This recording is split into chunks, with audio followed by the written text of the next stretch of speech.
Greetings and salutations, friends, and welcome back.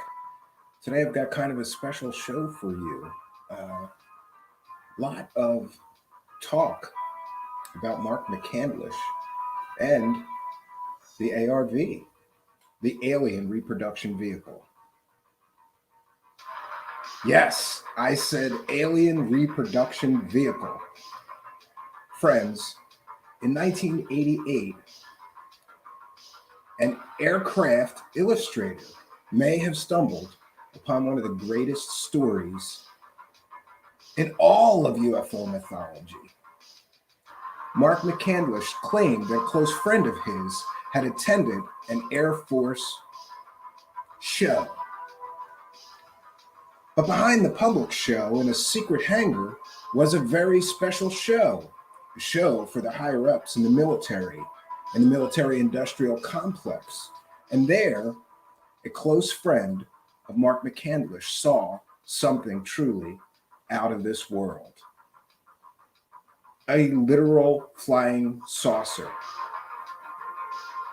Mark Mccandlish's friend took note of every detail he could while he was given access to viewing these incredible craft. There were 3 of them in the hangar, all of the same design, but of different sizes. What most amazed me about this story is that it fell into the hands of an aircraft illustrator who could take the details that his friend shared with him about these amazing aircraft, said to be back engineered from recovered alien technology. After all, they were called the ARV, the Alien Reproduction Vehicles. Now, I got to tell you, when I first heard this story, I was somewhat skeptical. When I had my radio show, I reached out to both Brad Sorensen and Mark Mccandlish, and both of them would talk to me, off the record, of course. Neither would agree to a taped interview or to be on the record. But both, well, we'll get into the story more. Mark Mccandlish swore by his story, swearing that his friend had seen these craft, and that started him down the rabbit hole. Later, he would find more supportive evidence that would seem to indicate that this story just may be true. He would find corroborating witnesses that also saw these craft. Most famously, Mark Mccandlish testified at the citizens' hearing on UFOs before former senators and congressmen. In that hearing, he told some incredible details about this alien reproduction vehicle. Yes, he was part of that original thing, with Dr. Stephen Greer. He stood up in front of former congressmen and senators and said that these alien reproduction vehicles are real and that he had talked to people who had seen them close up and in person. For years, Mr. Mccandlish would speak at UFO conferences, on podcasts, Coast to Coast AM, and a few other places, giving details of this incredible craft that he called the ARV. So I've got a few things to share. I thought that we could listen to his testimony before these former senators and congressmen in this sort of mock Senate hearing held by Dr. Stephen Greer. It's a part of UFO history now, and was perhaps the most controversial testimony given at that hearing. When I talked to Mr. Mccandlish, I sort of changed my view. I was less skeptical having talked to him. But it always bothered me that he wouldn't give me an on-the-record interview. And there were some questions that he simply totally refused to answer. Later, I did get to Brad Sorensen once, who refused any communication, refused to answer any questions, refused to even verify that he had seen this ARV. Now, I know for a fact that he had spoken to other researchers, and to some, he verified that he indeed saw this craft, described it to Mark Mccandlish, who then made these famous drawings of the ARV, or Alien Reproduction Vehicle. Friends, this is an incredible story that I have followed with interest since it started. Most recently, Mark Mccandlish, to his credit, submitted himself to questions from real scientists about how this thing worked, or he believed it worked, at something called the APEC conference that you guys may have heard alien scientists talk about. And interestingly, I asked the alien scientist on a previous show here if he and his scientist friends who are so interested in UFO propulsion technology are going to try to recreate it, make a scale model, a working scale model. Can we see if this thing really is an anti-gravity machine? Also of interest to me is that this device, the ARV, the Alien Reproduction Vehicle, much like others that proven con artists have tried to push, like John Searle and others, was not just an anti-gravity device, but also a 0 point or free energy device. And much like other now proven scams, Mark Mccandlish did talk about Tesla and Tesla technology being a part of this thing.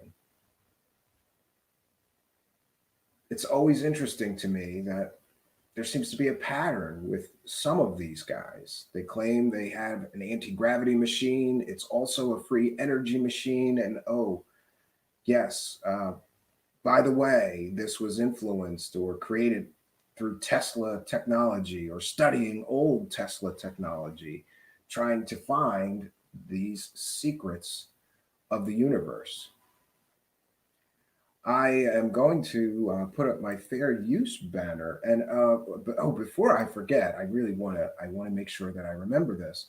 Before the stream began tonight, before the show even began tonight, we had several super chatter donators. Charles Unleashed with a kind and generous donation of £5. Very generous. Thank you, Charles. We appreciate your kindness, your generosity, and your continued support of the show.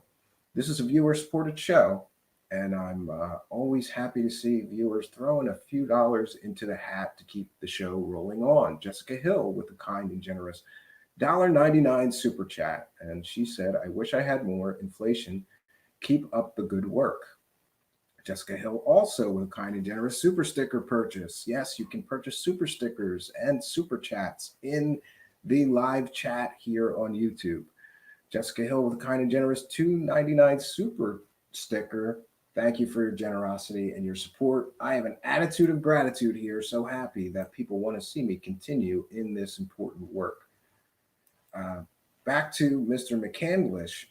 I mentioned that I had spoken to him. I'd spoken to him on the phone I gotta say 6 or 7 times. I would initially got to talk to him, and again, he would not submit to an on-the-record official interview, but what he said to me was, "I'd be happy to answer questions, but I just don't want to get into a public thing right now. I've got a lot of things going on in my personal life," which I had to admire and respect. But he did answer a lot of questions that I had. I had a lot of questions about his relationship with Brad, which he told me was sort of, they were continued. He still considered Mr. Sorensen a friend. Also of note is that there is an incredible documentary about this, and it's free on YouTube. And interestingly, especially considering some tragic events that have taken place recently, I cannot find the documentary on this ARV. So if somebody knows what it's called, it was something like the Fluxliner, Mark Mccandlish, ARV. I searched a bunch. I just did not have time today to really do a deep search of YouTube looking for it. I've seen this documentary 10 times. Also interesting of note.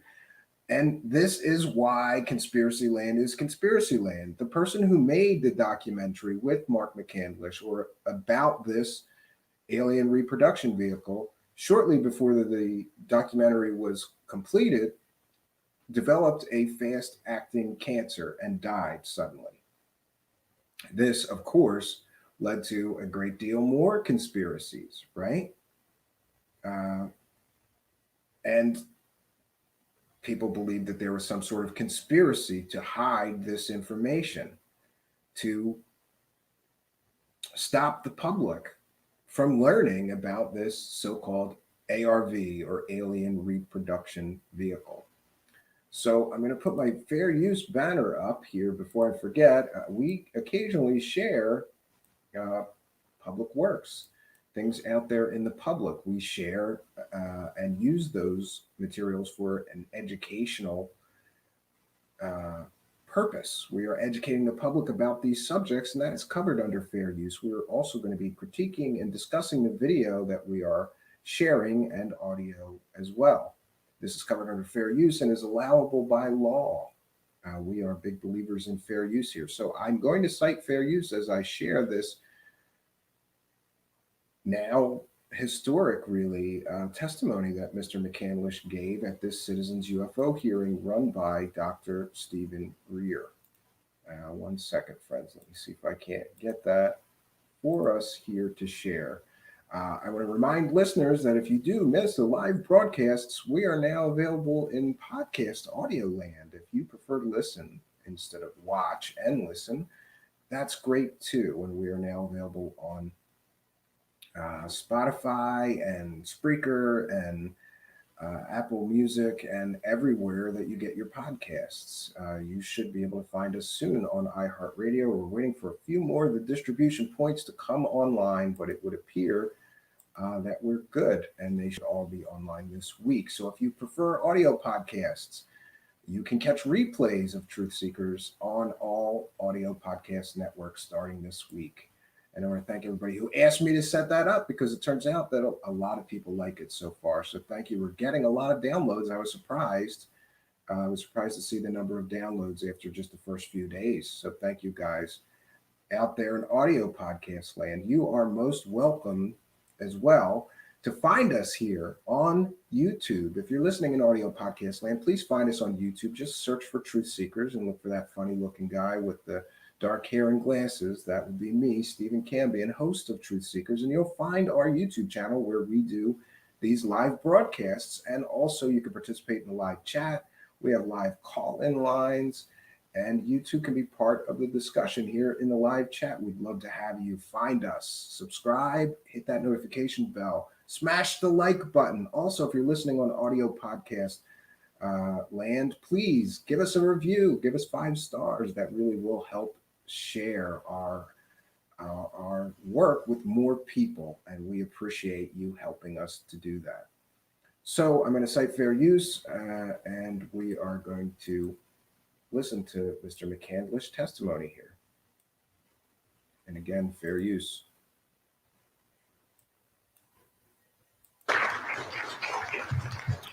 Good morning. My name is Mark Mccandlish, and for the last 21 years, I have worked as a conceptual artist for a variety of defense contractors.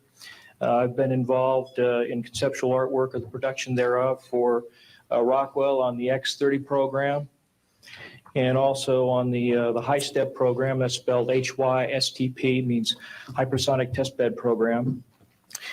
During the course of my career, I've twice had a secret security clearance.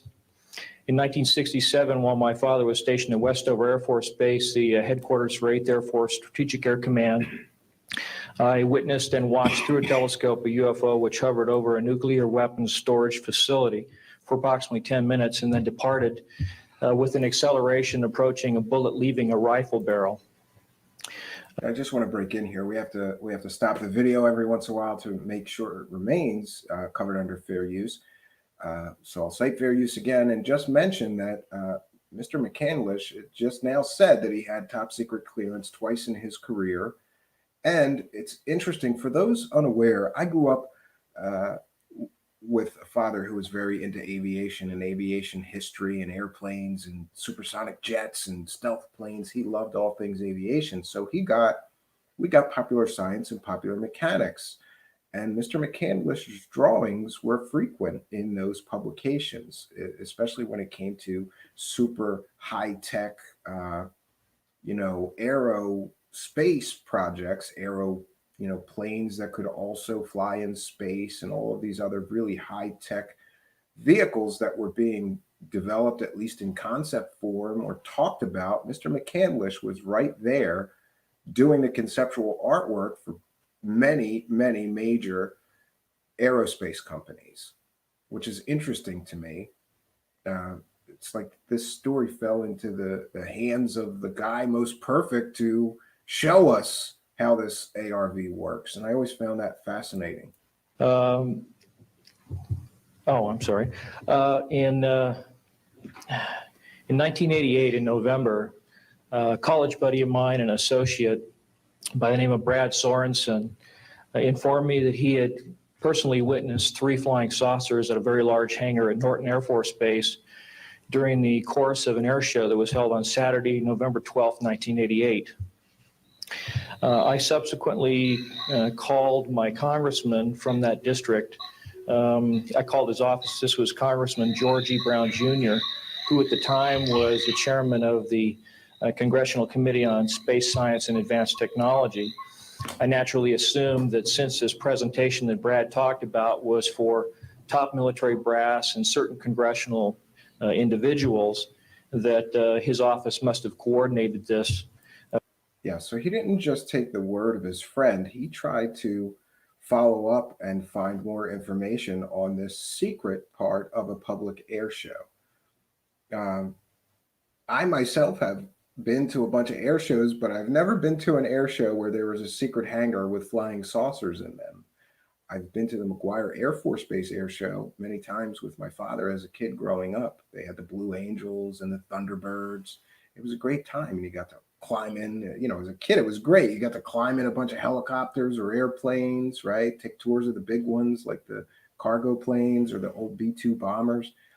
But I never saw any flying saucers at any of these air shows. With the local Air Force Office of Public Affairs. A male staff member in Congressman Brown's office not only confirmed the exhibit, but the fact that there were 3 discs at that exhibit. These discs were hovering off the floor without any visible means of support. They were referred to as alien reproduction vehicles, also nicknamed the flux liner because they used high voltage electricity. Let's see.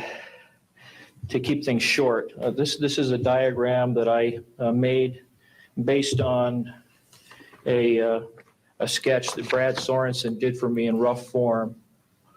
So as the story goes, and I've heard him tell this a bunch of different times, Brad Sorensen was drawing very rough drawings for him, and then he would drill down on each component with Brad Sorensen, trying to get the absolute most detail that he could, and then he created these cutaway technical drawings of this thing, which to this day I think are amazing. I want to get a blow up of that Mark Mccandlish ARV, technical drawing and hang it somewhere in my office.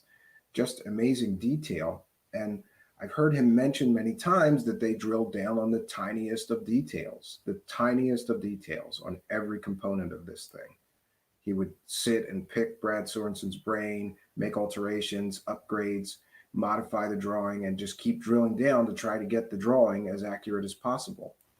Shortly after he had his sighting, and subsequently cleaned that drawing up and made it much more accurate. And that's the drawing that Dr. Greer is holding there now.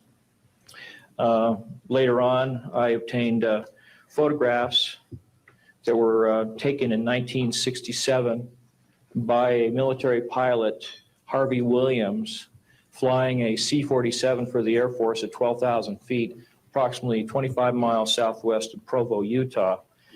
This particular vehicle matches the so-called ARV in all proportions and respects in terms of the detail of the shape of the craft.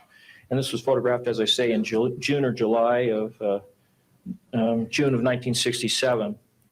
So there we have an Air Force pilot who takes pictures and reports a craft that is eerily similar to this ARV. And this is in 1967. I would think that an Air Force pilot is a good witness and is credible as far as those pictures go.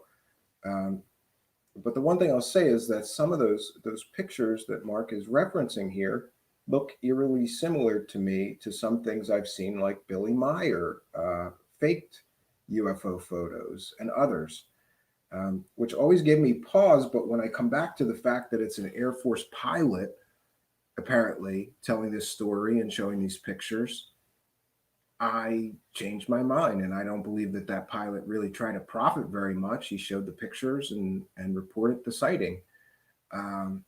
Much different from somebody trying to become a UFO prophet and collect money for 50 years for their so-called alien insights. That person didn't try to make money off of this corroborating evidence that Mr. Mccandlish is offering, saying like, yeah, we've got this. We've got people who have witnessed this craft. Here's the drawings. I've made them as technical and as accurate as I can. And here we have photographs that match this vehicle in many, many respects that was sighted in 1967. And the story goes that these aircraft that this Brad Sorensen saw in the hangar were obviously older. They were beat up, scuff marks. They just had the look that they were built some time ago. And according to Brad Sorensen, and I suppose later Mark Mccandlish, the United States government developed this technology in either in the mid-50s or early 60s. My memory is a little foggy on that. You'll have to forgive me. But either way, that's crazy if true that the United States military has had this electrogravitic anti-gravity technology since at least the 60s. I later spoke to a gentleman by the name of Kent Sellen that I met at an air show at Edwards Air Force Base in 1992, the first unveiling publicly of the B-2 bomber. He indicated to me that in 1973, when he was a crew chief working on experimental aircraft at Edwards Air Force Base, that he had unintentionally wandered into an area where there was a classified aircraft, namely the ARV. He described it in detail, and he added other details to the account concerning the configuration and the operation of the vehicle that Brad Sorensen was not aware of. Subsequently, Brad Sorensen met with the famous aeronautical designer Burt Rutan, gave him a copy of this blueprint, which you've just been shown. Mr. Rutan felt that it was a joke and put it on his wall as kind of a joke. And a third party confirmed for me later that a Colonel Ray Walsh from Edwards Air Force Base was visiting Mr. Rutan, saw this blueprint on the wall and registered quite a degree of shock and anger, wanted to know where the hell he got this blueprint, because there was in fact such a craft at that time, approximately 1994, 95, in a hangar at Edwards Air Force Base, North Base Complex. So interestingly, people have done FOIA requests to Edwards Air Force Base and to other government, and nothing ever comes back. The government always says, we don't have anything about this so-called aircraft. At that time. Subsequently, I've done a lot of research on this product, this vehicle. I've come across a number of declassified documents that show that the Air Force, as early as 1960, was wind tunnel testing flying saucer shapes up to Mach 20. And I also have declassified NASA documents that show similar shapes. In fact, this is the document here that more or less details the wind tunnel testing up to Mach 20. This is the NASA document right here that was declassified, and it shows a variety of spherical and lenticular shapes that were flight tested up to, or I should say, wind tunnel tested up to Mach 6. So interesting that the government is experimenting with, these exact shapes in wind tunnel tests. Why would they be doing that unless they were developing a craft that was shaped that way? Uh, there's a lot of circumstantial evidence to this case, but it adds up, and then it weighs on your mind, I think, as time goes on. I subsequently obtained a copy of an interoffice memo from Hercules Aerospace that describes a particular type of science involving something called zero-point energy and scalar waves. According to Brad Sorensen, this is the basis of the technology for these anti-gravity propulsion systems. This particular document here describes 6 different meetings involving the Defense Intelligence Agency and cooperative efforts with the Russian scientific community in investigating this, what is called the fundamental enabling technology that was originally discovered apparently by Nikola Tesla in the early 1900s. Anyway, I could provide you much more detail at a later time, and I am prepared to testify in detail concerning these events and their truthfulness before Congress. Thank you very much. Well, that was a lot to take in, and this is why I definitely chose this specific video, because he pretty much lays it all out in this short 6-minute clip. William Pixley is here and says scalar equals proven technology. It depends on what you're trying to prove, I suppose, Mr. Pixley, right? So this story has gone on and on since 1988, and Mr. Mccandlish has appeared in public discussing these alien reproduction vehicles on podcasts, on Coast to Coast, on documentaries, and other venues discussing this alien reproduction vehicle. This is one of those stories I've always wanted to believe. Do I believe that the government has top secret flying technology that they're not revealing to us? Absolutely.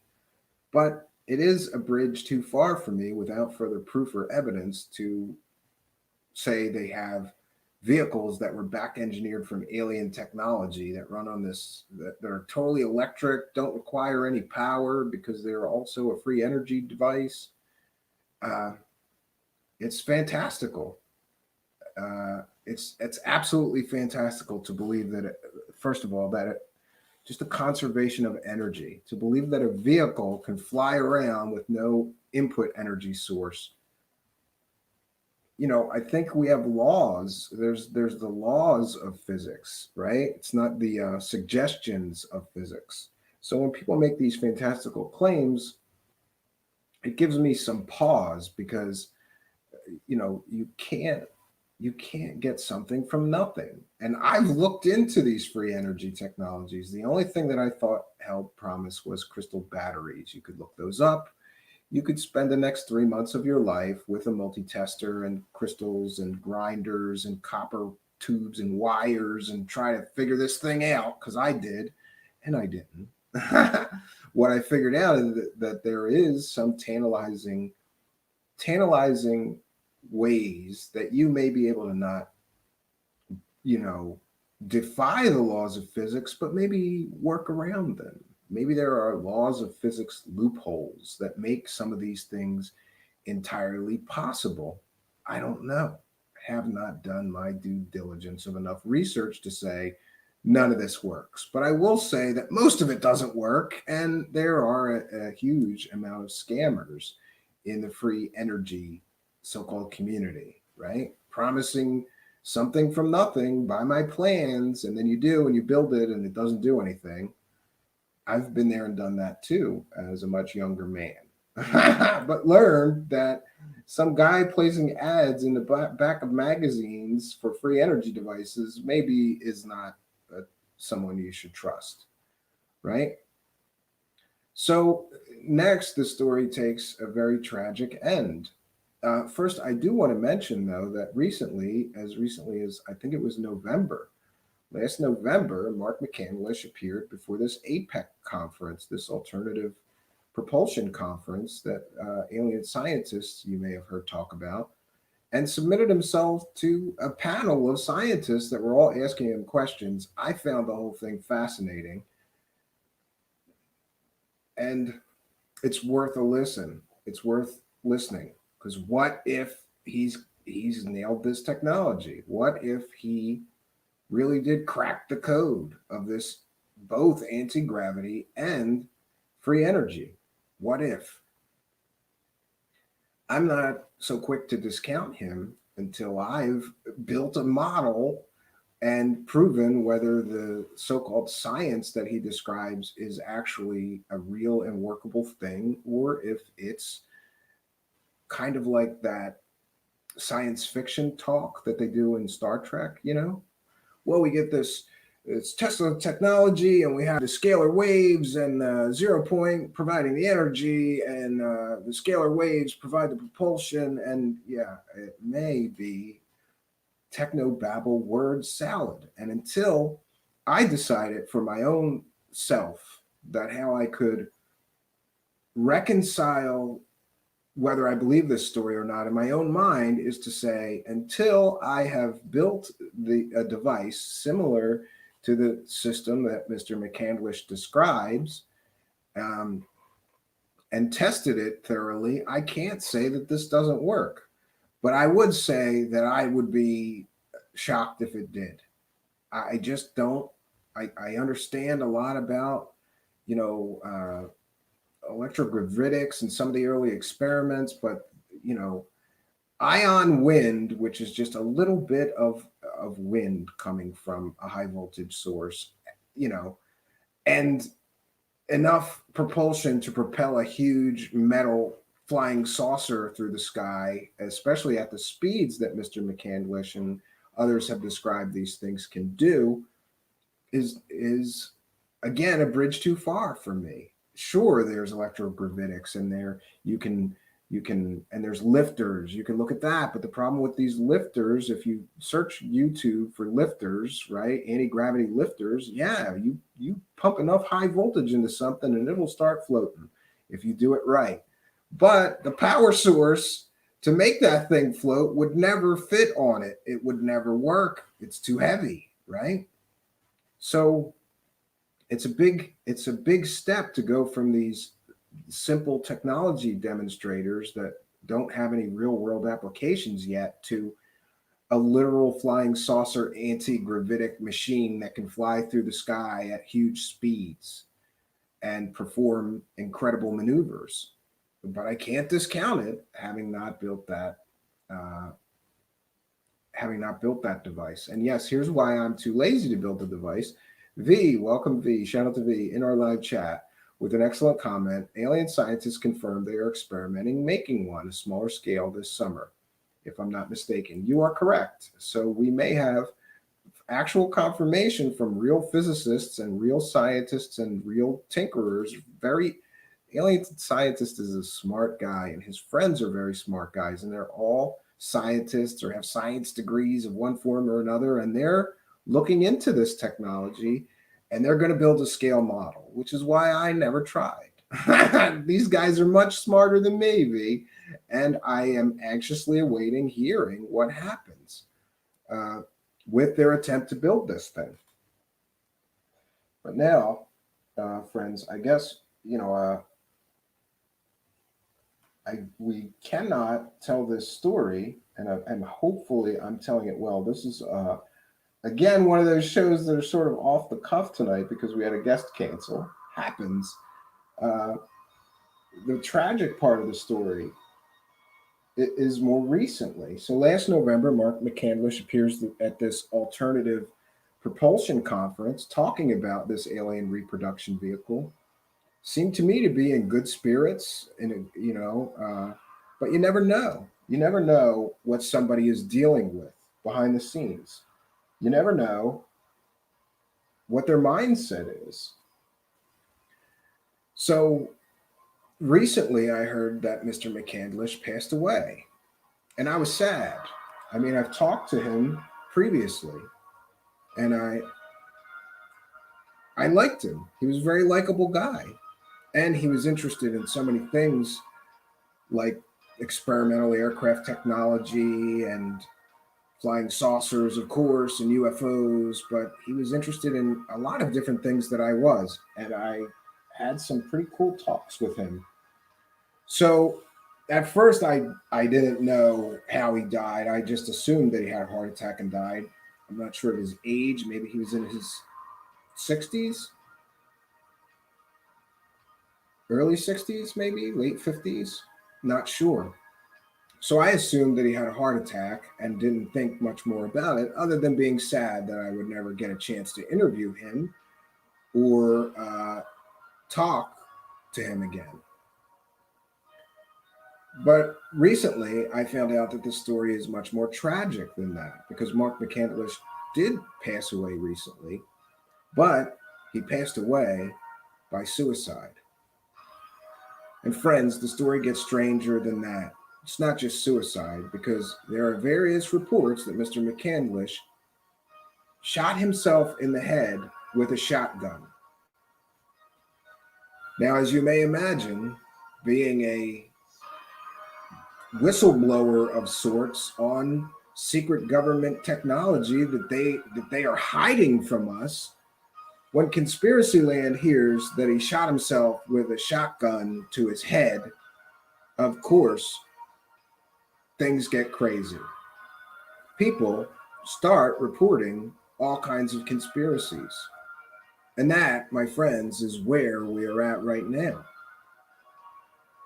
So I'm going to cite fair use once again. I'll put my fair use banner up. We're going to be sharing from the public. This is a public blog from Joseph P. Farrell, noted UFO author and lecturer.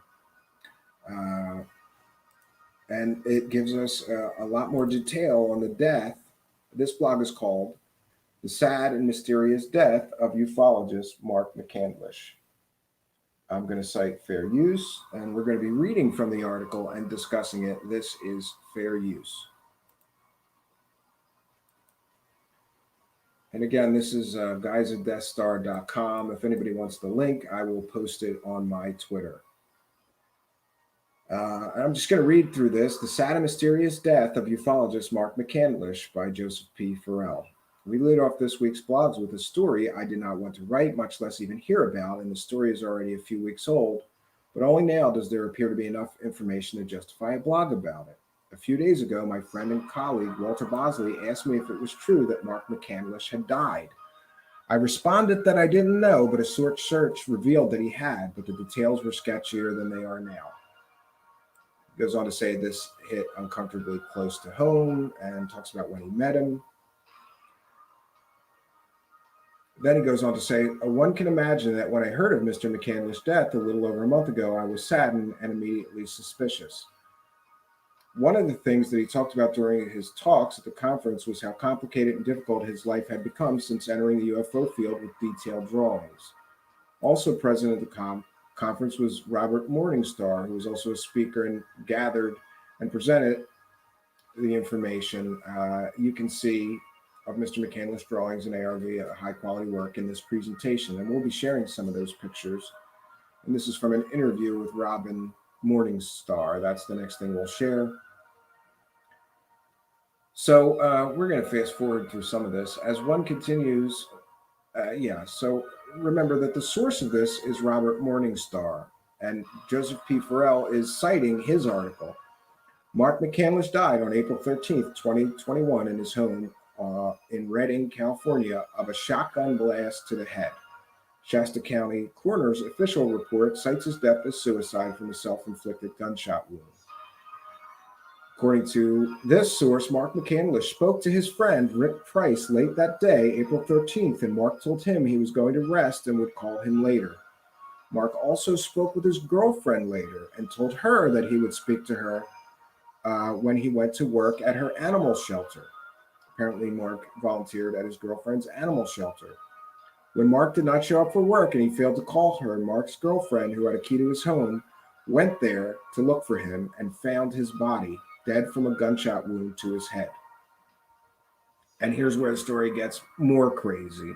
A colleague of Mark Mccandlish, a member of the UFO SSP disclosure group with which Mark Mccandlish was associated, wrote on May 10th, Regarding Mark Mccandlish's suicide with the shotgun blast to his head, he was going to testify for the Senate UFO UAP meeting in June, and his testimony would have destroyed that "we haven't made much progress" narrative.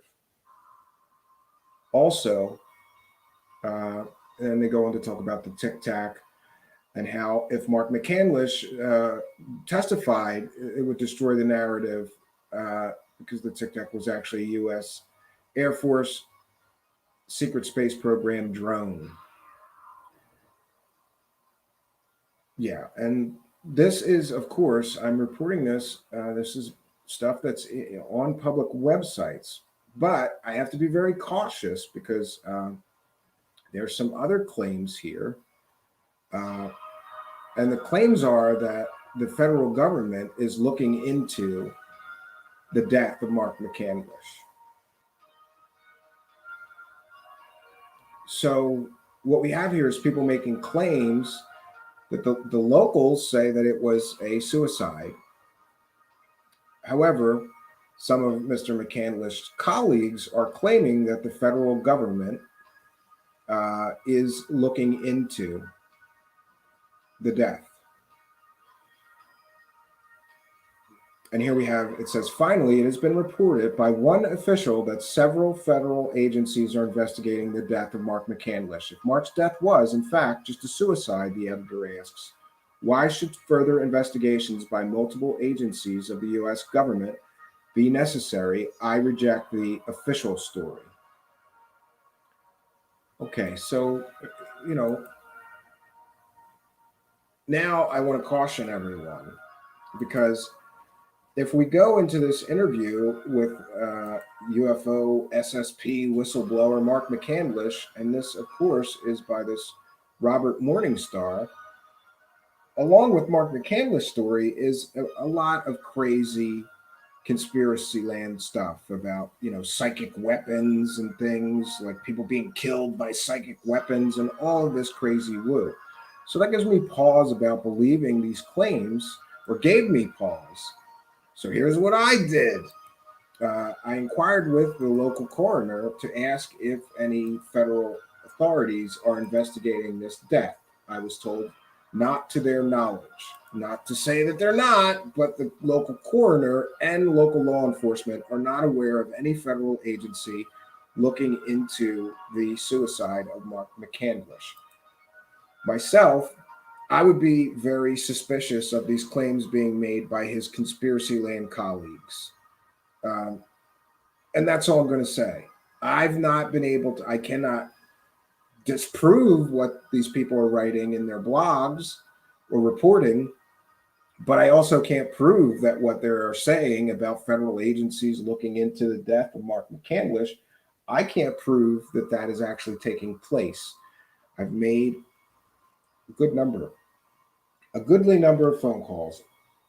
I'm not sure how many phone calls I should be required to make to prove or disprove one point from a blog post, but I've made 10 phone calls trying to get to the truth. Are federal agencies actually looking into the death of Mark Mccandlish? And again, I'm unable to verify that they are indeed doing so. According to local law enforcement, they're not aware of any federal inquiry or investigation into this specific death. And V brings up an important part of this story. I don't see any public confirmation it was deemed suicide. Did the family make a statement, or is this for Ellen Morningstar? This is for Ellen Morningstar. And you may be surprised, but the cause of death is not often just given out to the public. So there's another problem that I have with this story. And Mark Mccandlish has a website, and you can visit his website. There's a lot of information. It's Mark Mccandlish, MCCANDLISH.com.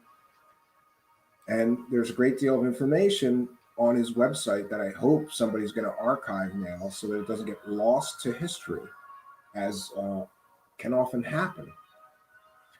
So the tragedy of this story isn't over, because if people out there in conspiracy land are just making up things to sell a story based on the tragic death, even death, let alone suicide of Mark Mccandlish, then that is deplorable.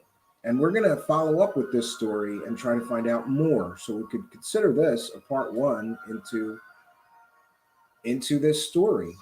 I think I could do a little more digging and find some more background and detail and verification of the claims that are being made in both Joseph P. Farrell and Robert Morningstar's blogs.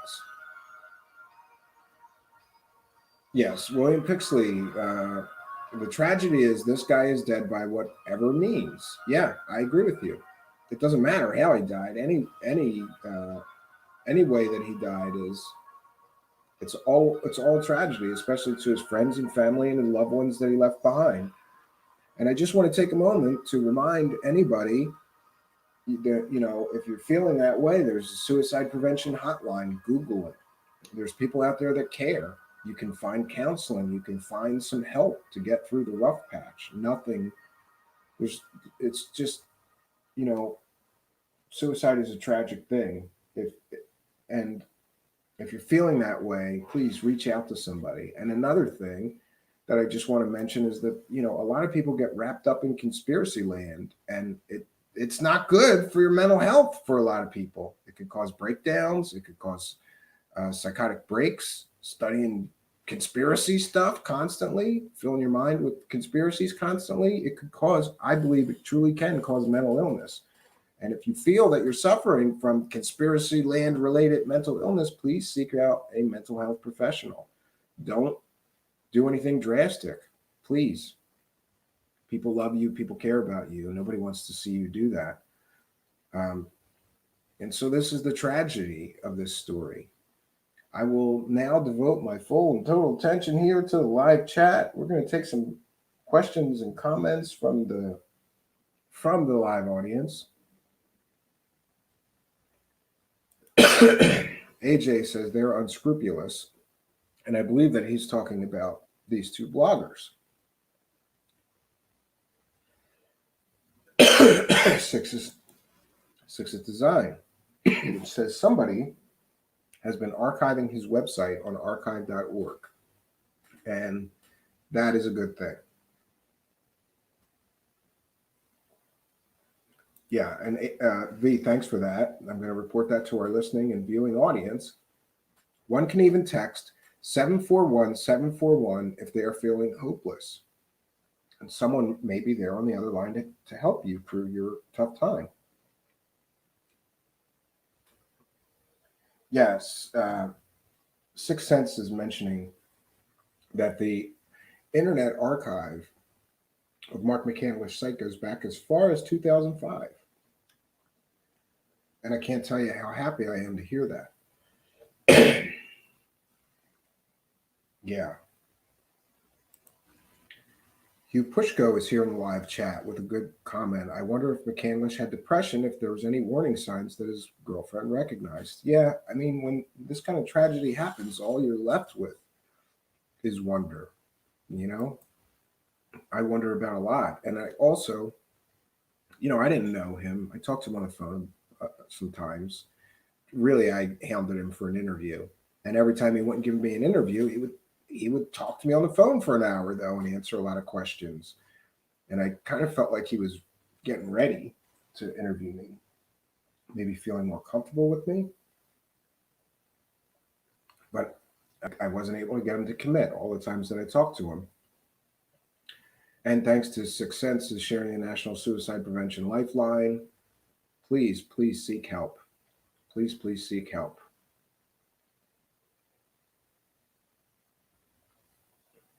Yes, and AJ mentioned, Steve, he may sound genuine, but isn't it all just hearsay from a friend? Yes, it's hearsay from a friend that nobody else is allowed to talk to, which is what gives me pause. Why can't I interview that friend and have him talk about what he told Mark or tell me directly what he saw? Nobody gets to interview Mr. Sorensen, which is always a problem for me. But I believe that I have found Brad Sorensen's contact information, current contact information. I reached out to him years ago, and was unable to get him to talk to me or give me an interview. But now I have his new contact information, and given current events, maybe, just maybe, I could get an interview. It can't hurt to ask him. So I give you guys my word and my commitment that I am going to reach out to Mr. Sorensen and attempt to get an interview about the ARV, about Mark Mccandlish, about recent events. Hugo Pushko asks, did he have kids, and where can we send our condolences? I don't believe, I'm not sure that he had children or not. I'm not aware. I know he had a girlfriend just from these blog reports, but I don't know any more than that about his family or where you could send your condolences. Yeah, so tragic. First of all, it's an incredible story. But this is a tragic, tragic end to an incredible story. I had hoped, all these years, I had hoped that Mr. Mccandlish would be vindicated someday, right? That maybe, just like they had the stealth bomber technology for 10 or 20 years before anybody knew we had it, that they would someday roll these things out and say, yeah, we got these electrogravitic aircraft that, can perform these amazing maneuvers and don't require fuel. And he would be vindicated. It's interesting to me. Other people have theorized that maybe he didn't get the science exactly right, so these things will never be proven, and that the government won't ever share this technology with the people. I mean, after all, why would they, right? I'd sure like a free energy device, especially now. It's going to be summer. It's going to be summer, and those air conditioners are going to be blasting. By the way, I spent all day I have this nightmare situation because I have the office in my house is right above the kitchen. So when my wife cooks, you can't be in here. It's terrible. And it only has one little window, so I put this air conditioner in, and it's a sideways window, not an up and down window. So I had to build this whole thing to get it to fit in there and work. So I think, at least for the next several weeks, we should be okay. I should be able to blast that air conditioner for 3 hours before I come in here to do the show, turn it off because it's noisy and I can't have it going during the broadcast. And I should be relatively comfortable for a few hours until the temperature starts rising in here. Or God forbid my wife bakes some cookies downstairs, then I will die. So this is working at home, right? This is home office, right? Okay, yeah, let me clarify that, AJ, and that's an excellent question because maybe the point was not made well enough. AJ asked, Stephen, can we really believe this ARV was in a hangar at a public air show? Why would they do that? They didn't. Here's what happened. There was a public air show, and off, way back in the distance from the public air show, was this huge hangar that was set up with these vehicles. And you had to have a badge or access, top secret access, whatever. It was a display of all these different crazy aerial technologies that was only put on display for, I suppose, senators and generals and, Air Force, or I'm sorry, Navy admirals, the brass. That's the way it has been described throughout the story, is that, yes, there was a public air show, but nobody from the public got to saw these things. But while they were doing that public air show, they had special visiting dignitaries and higher ups and brass and senators or whoever was read into these projects.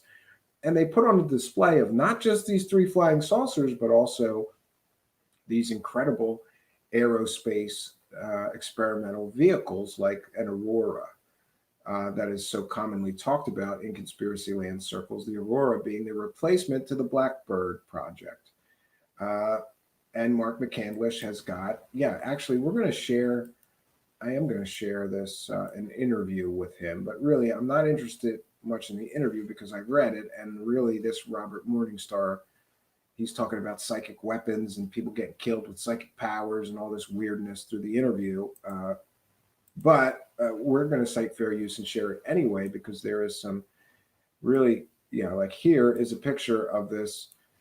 Here is a picture of the Aurora aircraft that was supposedly on display in the same hangar that these these ARV, alien reproduction vehicles, were on display for VIPs. And this drawing he made based on, again, the eyewitness testimony of his friend who saw all the stuff in the hangar. Just a cool concept for a very advanced, almost looks like a flying saucer, of course, right? I've often thought that a lot of people who think they see flying saucers are actually seeing advanced secret projects of the U.S. military or other. And here we have the famous ARV, alien reproduction vehicle, the cutaway view. There's a better picture. And here is a Lockheed Martin flying disc by Mark Mccandlish. Sorry, it won't let me pause on that. And here we see some of this is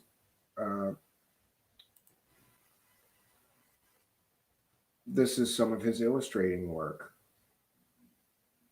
which is he always inspired me when I saw his drawings or his depictions of these advanced aircraft. I grew up looking at this stuff with my father in popular science and popular mechanics. And here we see one of the interesting details of the ARV, or alien reproduction vehicle, was its control surface. I'm going to try to describe this for the people listening in audio land, but it's a chair with a ball on it, and the ball rotates back and forth, has a separate extra hemisphere, half sphere on the front of the ball, and this is how you control left and right, up and down. It's an incredibly interesting control surface that no one's ever talked about. I've not seen anywhere else. Actually, I found one other source that describes something strikingly similar to this, and that was an alien abductee describing the control surface that the aliens were using to fly their alien spacecraft. So take from that what you will. I'm not sure if that proves anything, but it's interesting to me that the only other source I found with a control surface like that was an alien abductee. And here we see the Aurora concept vehicle. Just an incredible talent. Here's the Aurora concept vehicle landed, sitting in the hangar. Again, just an incredible talent. I'm sad and I'm sorry that he's gone. This is a TR3 by Mark Mccandlish. Just an incredible talent. Such a great artist and such attention to detail. And here we'll end here. And this, my friends, is Mark Mccandlish, pictured with his now famous ARV cutaway technical drawing, alien reproduction vehicle. I'm very sad that he's gone. I wish that I would have gotten to interview him or learn more from him. Yeah. Whoa, there we go. It just light up my life. Rilo 704 with a kind and generous $20 super chat donation. I want to thank you for your kindness, your generosity, and support. Rilo is our top donator. I would think. I haven't looked at the statistics, but he keeps on throwing some money in my hat. So we want to thank you for your kindness, your generosity, and your support of the show. Every dollar helps. I'm happy to say we are going to continue to grow the show. I just want to make sure that I mention this for people that are unaware, but our show is growing. And the audio podcast version of our show is now, or very well soon will be available. Most of them are up now. I think we're just waiting on iHeartRadio, but we will be available now in audio podcast for the replays on Apple Podcasts, Spreaker, Spotify, iHeartRadio, Google Podcasts, Amazon Music, Castbox, Deezer, Podcast Addict, Podchaser, GeoSaven, and more. And of course, you can catch the live shows where we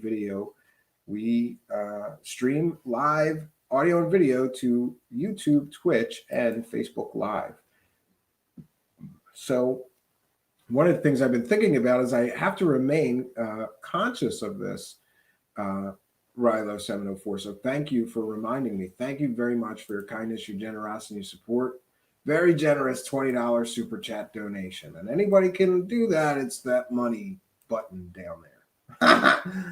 And so thank you. I appreciate it. I have such an attitude of gratitude. I'm making better than Taco Bell wages for the show tonight. What? That's all I asked for. At least let me make Taco Bell wages here. And I'm doing better than that.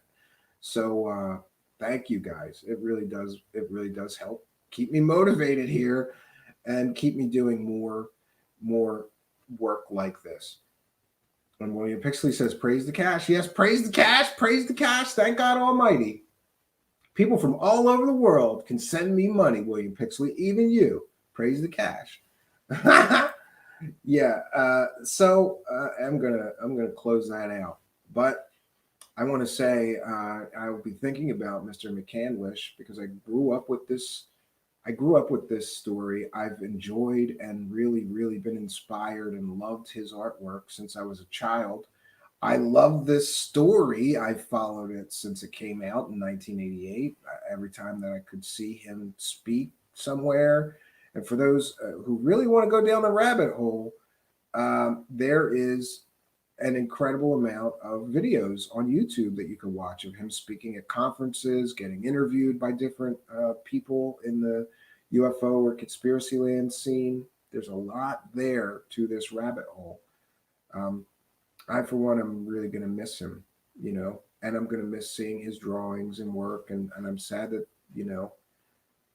I'm just sad about his passing. We will be doing a part two to this eventually once I gather some more research. I'd like to bring to the community more clarity about what happened and either prove or disprove these conspiratorial claims that people like Joseph P. Farrell or Mr. Morningstar are making. And yeah, so we'll end on that. William Pixley says, "Rest in peace, Mark Mccandlish." Yes, rest in peace. Yeah, it's always sad to me when somebody dies, but it's more sad to me when they commit suicide. And you know, I wish he didn't feel the need to do that. And I hope that he's able to rest now in peace. Yeah, V says such a loss. I agree. I was thinking about all those popular science magazines. You could Google like Popular Science Mark Mccandlish or Popular Mechanics Mark Mccandlish and see some of the. He did these amazing cover drawings for those magazines when I was a child growing up. Being a science nerd, popular science, hell yeah, I couldn't wait for that to come in the mail every month, V. Yeah, remember that when you had to wait a month for something to come, right? Yeah, but I grew up looking at those pictures, right? And I, for a time, like really, really was into like real advanced jets and rockets. I was a kid building rockets. I got in a lot of trouble when I was a kid building model rockets because I built big ones. And eventually, my dad is like, "What the hell are you doing? You can't be building stuff and shooting it into the sky this big. You're going to think you're a terrorist." And this is before 9/11, way before 9/11. So. Yeah, and I got into something called rocket candy, which is basically making model rockets out of sugar. And I was just very proud of myself because I figured out how to do it from a chemistry book, and then I figured out how to make the engines bigger and bigger and bigger and more powerful and more powerful and more powerful, and until the point where it got really dangerous because some of those engines would either shoot this really big rocket up into the sky 5 or 10,000 feet, or they would blow up. Those were your two choices. There was no in between to some of these rocket candy rockets I made as a kid. So, I've been thinking about this kind of stuff since the passing of Mark Mccandlish because it was some of those pictures, those popular science pictures, these cool like rocket jets and things that inspired me to build rockets and learn more about space exploration, I suppose, and jet engines. Still don't understand jet engines. I'm a rocket guy. I could strap a rocket to anything and make it go when I was a kid, right? skateboards, big wheels. Yeah, V says one of my older cousins used to do rocket candy. I think it was burned. He was burned bad. One was burned bad. Yeah, you can be. It's kind of dangerous. I'm thinking about doing it again, V, but like really small scale. So just so I could shoot off some rockets with my kids, and we'll keep a safe distance. And yeah, yeah, Lee Veltman. That you're right. You're right. It's stump remover and sugar. That's the secret formula to strapping a rocket on anything, Lee Veltman. You need stump remover from Home Depot, and I used powdered sugar. I used Caro syrup. I tried everything, Lee. I had like different mixes. I would keep track of like how high the rocket went with the Caro syrup versus regular table sugar versus powdered sugar, right? I was like a real scientist for a little while there, trying to figure out what the best mix of this rocket candy mixture would be to make the rockets go as far and as they could, and high as they could, right? Matt says you could get that stuff. Yeah, let's try not to get me sued for somebody getting injured building rocket engines. Keep the details vague, please, you guys in the live chat. And I also, I guess, Hugh asked, Stephen, were you from New Jersey? No, I'm from Philadelphia, Pennsylvania, born and raised. I lived there my entire life. I left for a few years to live in the Midwest, and then I left sort of being a vagabond for a little while, but I always came back to Philadelphia up until a few years ago, and we moved from Philadelphia because it's getting crime-ridden and terrible. We moved into a small town outside of Philadelphia, the suburbs, basically. I live in suburbia now. A nice affluent suburb, not too far from Philadelphia, but it's beautiful here. And I can't tell you, I thought I was going to hate it outside of the city, but I love it here where we live so far. And we've got the cabin to escape to as well. So it's a good thing. Oh, Hugh says he's outside of Pittsburgh. Yeah, good. Moody Mongol says Mark's art were amazing. I too grew up seeing his pics in aviation mags long before he came out with the RV story. Yeah, that's why I recognized him and his name when he did, because he would sign those. He would sign, or they would give him a credit. They would say like cover art by Mark Mccandlish on the cover of Popular Science. So yeah, I grew up enjoying his art as well, and I got to remind myself, if anybody knows where to get it, I want to find the highest quality version of that ARV cutaway JPG or PNG, whatever file that I could get, and then I want to get it made into a poster, right? Surprised somebody else didn't sell that. Now that he's dead, watch, somebody will be selling that. But I don't think there would be anything. I don't think that he would blame me for blowing that up and putting it on my wall. It's an amazing picture of a possible alien reproduction vehicle. What else can I say? Of course, I want that on my wall, right? But if anybody does have a high quality version of that, you can email it to me at truthseekershow@gmail.com. Potential guests, if you'd like to be a guest on our show, Truth Seekers, here, email me at truthseekershow@gmail.com. We're always interested in talking to interesting people with interesting stories or experiences, and you too may be invited to tell your story here with me on Truth Seekers. I'd like that. It's truthseekershow@gmail.com. So we're going to take six design. I stopped putting parachutes on mine. I used to set them up so high I could never have found them. Yeah, me too. I would just shoot them up, and if I found them, great. If not, I'd build another one. And you know what I did as a child? Sixth Sense. I got friendly with a local carpet guy because I could get the carpet rolls and make rockets out of them all day long. It was just that and cardboard and glue, right? All Around Arbiter asks, "Hey, Stephen, what is your favorite Philly cheesesteak shop?" Yeah, I don't even know. I don't even know. Me and my wife used to go to I think Pat's at the Roosevelt Mall. Whatever the one at the Roosevelt, I don't know if it was Geno's or Pat's, but we used to go to that one once in a while.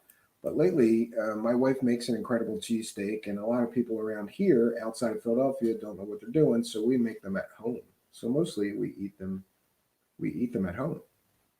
And for those listening internationally, a cheesesteak is a steak sandwich on a roll with cheese. It's like ground up, real thin steak on a roll with cheese and whatever. And yeah, my favorite is mushroom cheesesteak. They fry up some mushrooms and they put it in with the cheesesteak. Rudy Mongol says, "Did I hear Stephen right? Mark committed suicide. Did he have an underlying condition? I remember he seemed to have some issue with his respiratory system, coughed, cleared his throat a lot. That is what is being reported by local authorities. A gunshot wound to the head." Um, yes, Mark, a great story. We're going to cover that. Have you heard the Fox News story about CIA agents possibly being targeted by directed energy weapons? Yes, I did. And all I have to say, Matt Gadet, is to all my friends that think I'm a conspiracy crazy person, there you go. There you go. It's real. It's real. Directed energy weapons are real and are being used possibly against members of the CIA and the United States government. So for all the people that said I was crazy when I talked about directed energy weapons being used and being completely and totally real, people thought I was crazy. I don't want to say I told you so, but there we go. Mainstream media is chiming in saying directed energy weapons may be being used against members of the CIA and the United States government. It's not a conspiracy anymore, friends. It's real. And that's danger in conspiracy land because some of these things turn out to be real. They absolutely turn out to be real. Yeah. And you know what? I'm a little hesitant to try this, but I think I am going to try this. I did work on this. I worked on this multi-camera setup. Ooh, that's a little dark, right? Yeah. So I worked on this multi-camera setup. I'm still working on it. This seems a little far away and odd. Yeah, I have some light here that I usually keep on, but I didn't keep it on because this other camera is like super bright, even in darkness. Um, but we hope that I'll get the hang of this thing eventually, and we'll be able to share a lot more views of the. I'm going to call it the command center. Some guy's got a bunker. I don't got a bunker. I got a cabin. I got an apocalypse cabin. I don't need a bunker. Especially if that bunker is a spare bedroom in a house. That's kind of cheesy to me, but the command center, that's not cheesy at all, right? It may be cheesy too, but I don't want to use the bunker. So we're going to call our studio here the command center, and and we'll see. And then I don't know how this one's going to look. Wow, that's okay, I guess. Yeah, so we definitely have the stuff, it's working. The multi-camera setup is working, but I guess it's going to be a little while until I work it into the repertoire here and adjust for the lighting and things like that. Macadet says, "How does one protect against such a device? You've got to build yourself a personal Faraday cage and stand in it. That's the only thing. It's microwave radiation. You can't stop that except for a Faraday cage." And I'm not even sure that would work. I gotta ask some of my friends that are more familiar with microwaves and things like that. And but I believe that a Faraday cage, but maybe like a garage-sized one, and you stand in it. I don't know. It's very scary. People are using directed energy weapons on people, and they can cause permanent. Apparently, these directed energy weapons can cause permanent neurological damage. Yeah, and V says they need to start building Faraday cages into the buildings and housing for these personnel. Couldn't hurt. Could not hurt. Yeah, we all have one in our kitchen, a microwave, that is. Yeah, but that one is warming our food. It's not being shot into our brains on purpose to cause damage, right? And also, well, I recalled when I was a child, there was this company called, I talked about some of my sciencey stuff when I was a kid, like building rockets. Um, there was a company called Information Unlimited that advertised in the back of all kinds of science and computer magazines. And you can order plans to build like an ion ray gun or an ultrasonic weapon. They had ultrasonic weapons. You could build them when I was a kid. So, and those are basically directed energy weapons. The ultrasonic weapons is interesting. It would make someone nauseous and feel like vomiting almost instantly, right? And some people said that it could also make people crap their pants. So that's an interesting directed energy weapon that I never got to build because I was afraid that I wasn't going to be able to solder the parts together right.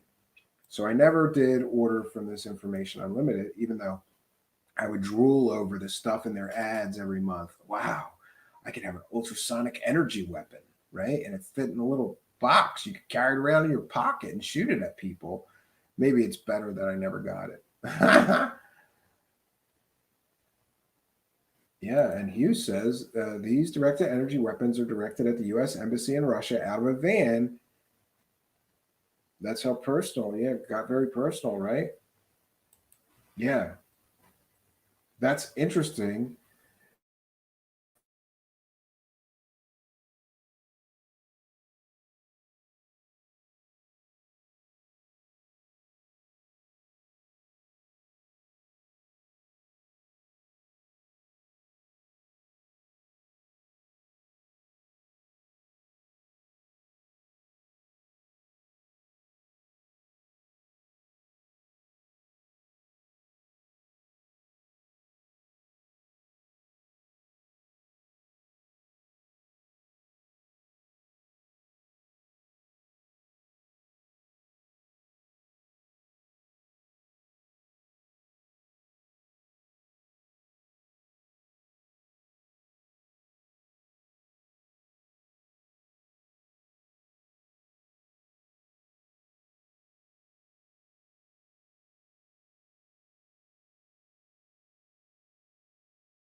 Sorry about that, friends. So I get thrown out of my own live stream. I thought that the problem with the internet up here had something to do with the laptop, but it turns out it must be the router because every so often it'll just throw you off the Wi-Fi, which is not good if you're running a live show. So I'm going to be running an actual cable, right? I apologize, and no need to call me. I'm good. There'll just be some dead air. And I hate that now because remember, we're doing this audio podcast. So now I'm going to have to cut out that dead air, or maybe not. There'll be a second or two of it'll make it easier for them to identify where to jam the commercials. And by the way, I want to thank everybody who is sending me reports of the commercials on the audio podcasts. So far, people have heard Wawa commercials, McDonald's commercials, and worse yet, Microsoft commercials on my show. Who did that? Who okayed Microsoft? Oh, you can't. There's one switch, on or off. And I have no say over anybody that advertises, friends. So I apologize. If there's any advertisers that you find fault with, I'm sure there's going to be advertisers that I find fault with, and I don't want to, there's nothing I can do though. There's a simple on-off switch. You can't say, I don't want Microsoft on my show, which, I mean, I guess I'm okay with it. And this is corporate America, but I can't say no. It's on or off. So, I guess though, the good news is that I get a get out of people complaining free card. If you don't like an advertiser, I don't have anything to do with it. I got one switch, on or off. That's it. So, but it is interesting, funny, and entertaining to me who the people are who are actually advertising. Like, interesting to me. Yes, and B says, praise the cash. Yes, praise the cash. I got my son a cash shooter, B. It's like a gun, and it shoots money out up into the air. And I'm going to get him to say praise the cash while he shoots money up into the air. And every time somebody sends a super chat, I'll play that short clip of him praising the cash. Yeah, it's very interesting. I got to teach my son a little bit about money. He's like, I don't understand, Daddy. You do your show and they just give you money? I said, yeah, if the show's good, sometimes people will give me money. And then he said, you can buy ice cream with that? And I said, yes, I can. And suddenly he was very interested in the money. Yeah, from the mouth of babes. So we're coming up on an hour and a half.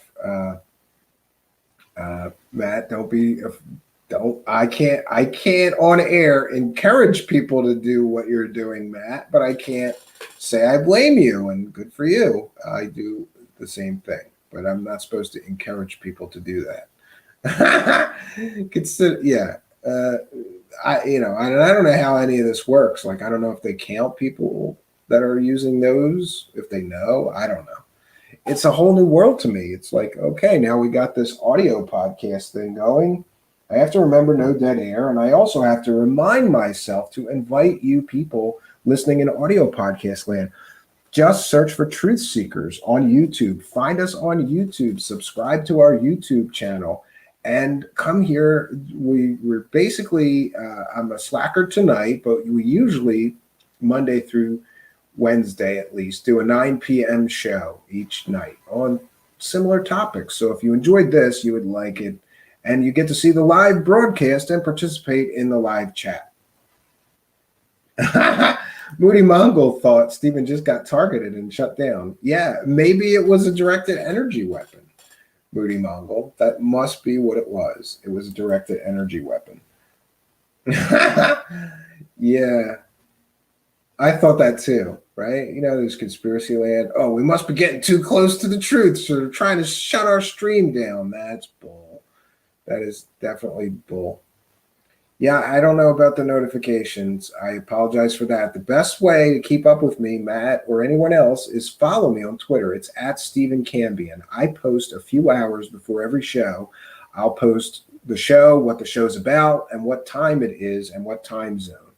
So follow me. Just search for Stephen Cambion, Steven Cambion, Cambian on Twitter, at Stephen Cambion. And you'll find me on Twitter. Follow me on Twitter, and you'll always know when the shows are, because God knows a lot of people are just not getting notifications. And I'm sorry for that. I am a victim of this technology as well as a benefactor. So when it works and it does good things for me, I'm a benefactor. But when it's, sort of stopping people from finding my show, or, not helping enough to let people know, hey, there's a live show, then I'm the victim of this technology. All in all, more benefit than downside, I'd have to say. This technology is amazing, because if you think about it, we're on 3 different platforms right now streaming a live show. And as soon as I'm finished, I upload the audio version of the show, and it goes out to 14 or 15 different audio podcast networks automatically after upload. So the technology, I'm trying to use technology to my full advantage to expand and grow the show.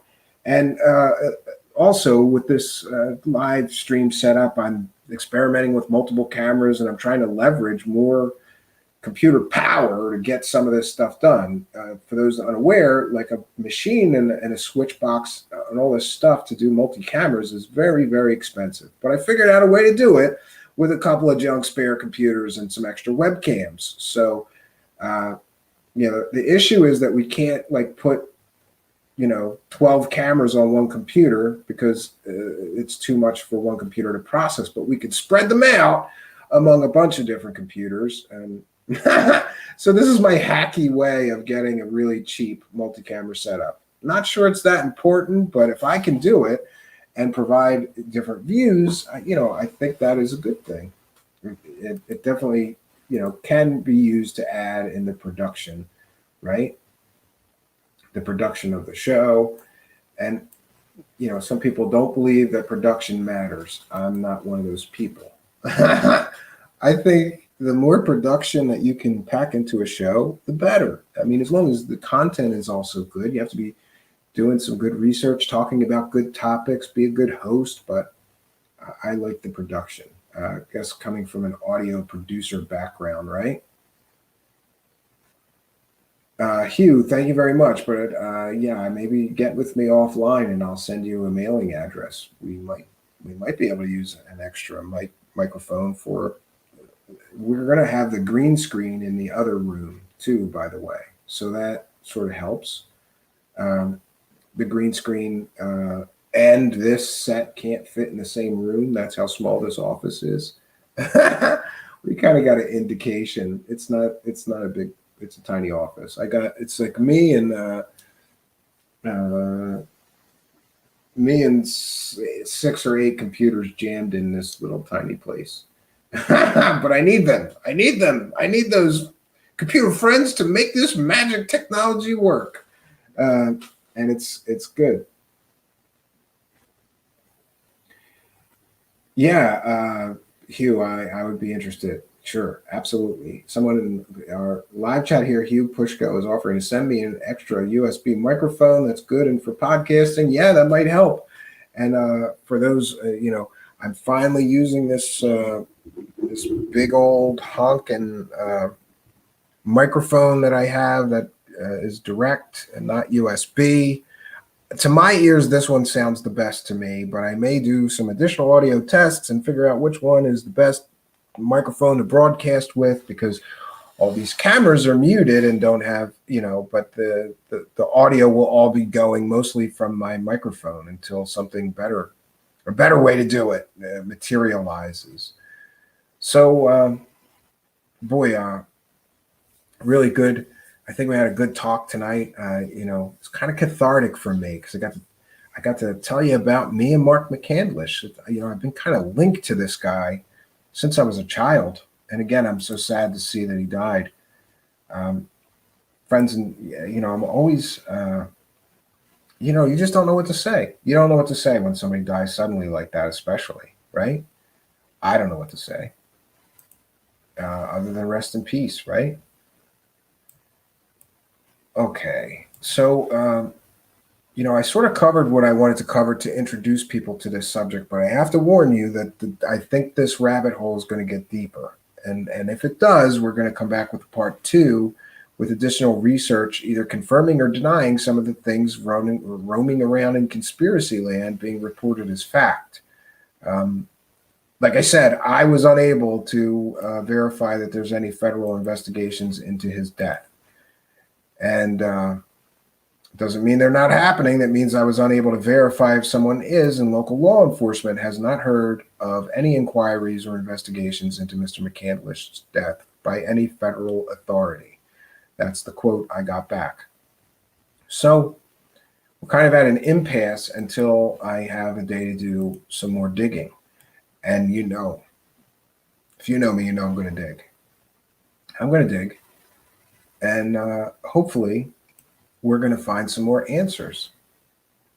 And, I consider it sort of a public service to check these people writing blogs. Is this information real, or are they trying to sell a story and using the tragic death of someone to do so?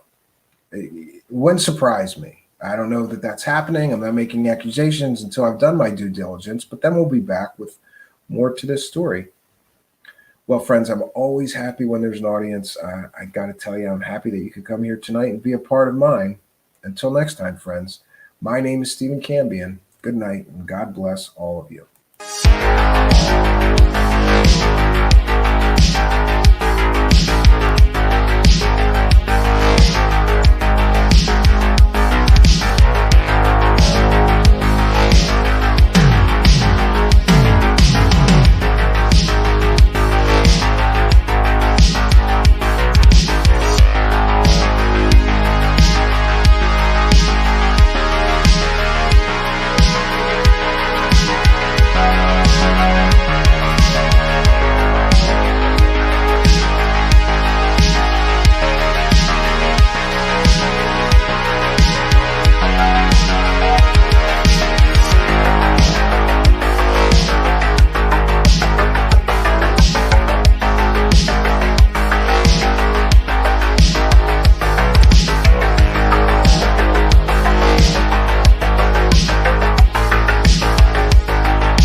Hey, friends, just another note. I'm forgetting, again, we got to try to avoid dead time. And I usually put up a graphic thanking our Patreon supporters, PayPal donators, and Super Chat uh, people.